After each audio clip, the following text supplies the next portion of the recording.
Thank you, Mr. Chairman, and I'm glad you came back after lunch, Mr. Tillerson. I appreciated very much your response to that question, because I have to say my experience with State Department employees is that the overwhelming majority of them are dedicated. They're dedicated to this country. They do their work often at great personal sacrifice, and I think we should appreciate the work that they do. And it sounds to me like you share that appreciation for the sacrifices that they make. I most certainly do, Senator. I have a great affection for those who are willing to take these overseas assignments.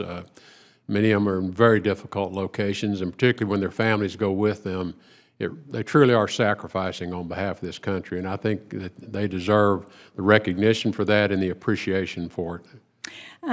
Well, thank you. There's been some discussion today about the concerns that this committee has expressed about, which I think are legitimate, about potential conflicts of interest that you might face if confirmed as Secretary of State because of your long career at Exxon. And while I understand there are some concerns about the precise approach that you've taken to divest your financial interests in Exxon, I do appreciate that you have taken these concrete actions and that you plan to take more if you are confirmed. And I wonder if you could talk about why you think that's important.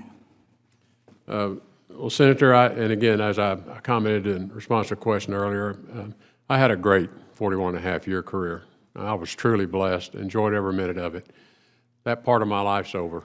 I've been humbled and honored with the opportunity to now serve my country. Never thought I would have an opportunity to serve in this way. And so when I made the decision to say yes to President-elect Trump when he asked me to do this, the first step I took was to retain my own outside counsel to begin the process, and the only guidance I gave them is I must have a complete and clean break from all of my connections to ExxonMobil, not even the appearance. And whatever's required for us to achieve that, get that in place. I am appreciative that the ExxonMobil Corporation, who were represented by their own counsel, and the ExxonMobil board were willing to work with me to achieve that as well. It was their objective too. And in the end, if that required me to walk away from some things, that's fine. Whatever was necessary to achieve that. And again, told people I don't even want the appearance that there's any connection to myself and the future fortunes, up or down, of the ExxonMobil Corporation. Well, again, thank you very much for that.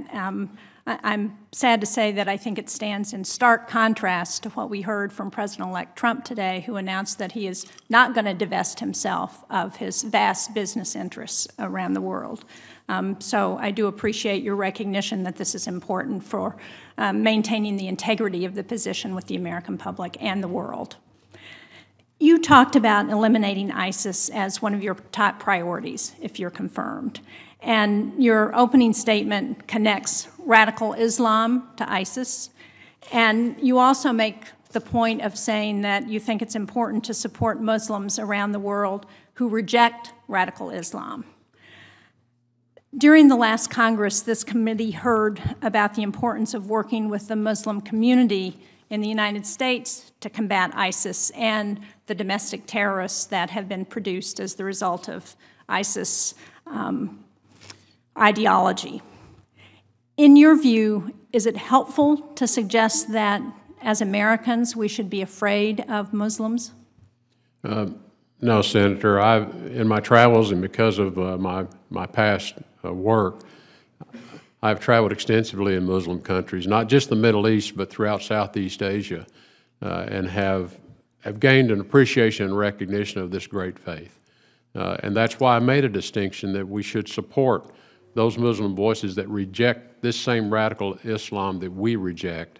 This is part of winning the war other than on the battlefield. I mentioned we have to win it not just on the battlefield. We've got to win the war of ideas. And one of our greatest allies in this war is going to be the moderate voices of of people of the Muslim faith who speak from their perspective and their rejection of that representation of what is otherwise a great faith. And so do you support restricting travel or immigration to the United States by Muslims? I think what's important is that we are able to make a judgment about the people that are coming into the country. And so, no, I do not support a blanket type rejection of any particular group of people. But clearly, we have serious challenges and to be able to vet people coming into the country, and particularly under the current circumstances because of the instability in the parts of the world that it's occurring and the massive migration that's occurred out of the region. And a lack of any documentation following people as they have moved through various other countries. It's a huge challenge, and I don't think we can just close our eyes and ignore that. We have to be very clear-eyed about recognizing that threat and developing a means to deal with it. Well, I certainly agree with that, which is very different, I think, than a ban on an entire religion, people of that religion. Do you support creating a national registry for American Muslims?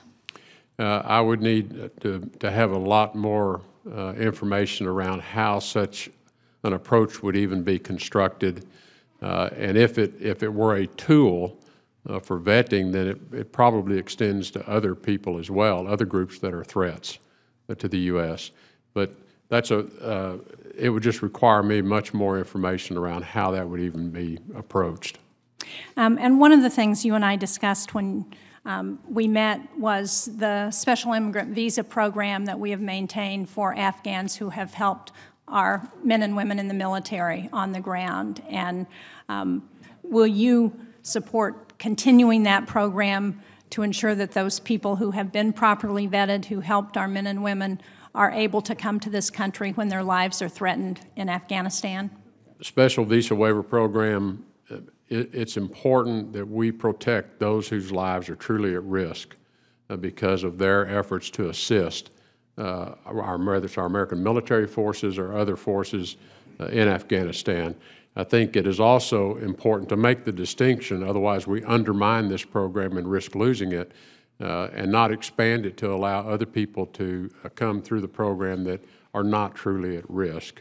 And so I think it's the execution, and this gets back to following through on what the intent of these programs were, and let's be very specific and execute well and not get sloppy in the execution and start having a lot of other folks coming through the program that really don't meet that criteria.